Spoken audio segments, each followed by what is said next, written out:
ধর্ম কোনো বাণিজ্যের বিষয় না। ধর্ম হচ্ছে হৃদয়ের অন্তর্নিহিত ভক্তি, সম্মান, শ্রদ্ধের বিষয়। এটা হচ্ছে জীবন যাপনের একটি অনুষঙ্গ, প্রাত্যহিক জীবনের একটি অনুষঙ্গ। এটাকে বিক্রি করা যায় না, এটা নিয়ে বাণিজ্য করা যায় না। যারা করার চেষ্টা করছেন, যারা টিকিট দিচ্ছেন, কার রিটার্ন টিকিট কখন আসবে এটা তো আমরা কেউ জানি না। জন্মের আগেও আমরা জানতাম না আমরা পৃথিবীতে আসবো কিনা। আমাদের বাবা মা পর্যন্ত জানতেন না যে আমরা পৃথিবীতে, তার সন্তানরা পৃথিবীতে আসবেন কিনা। কিন্তু যাওয়ার সময় কিন্তু সবাই জানবেন কে কোথায় চলে গেলেন, অন্তত একটা ঘোষণা হবে। সুতরাং এই ধর্ম দিয়ে বিভিন্ন টিকিট বিক্রি করছেন, ট্রেনের টিকিট, উড়োজাহাজের টিকিট, বিভিন্ন টিকিট, জান্নাতের জাহান্নামের টিকিট, এগুলো বিক্রি করা বন্ধ করেন।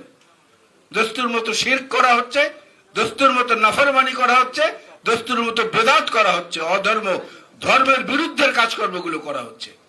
যারা করছেন তাদের উদ্দেশ্যে বিনয়ের সঙ্গে বলি, এবং যদি তারা এটা নিয়ে তর্ক করতে চান আমাকে যদি আহ্বান করেন, আপনাদের সঙ্গে আমি দলিল দস্তাবেজ নিয়ে বসতে পারি ইনশাল্লাহ।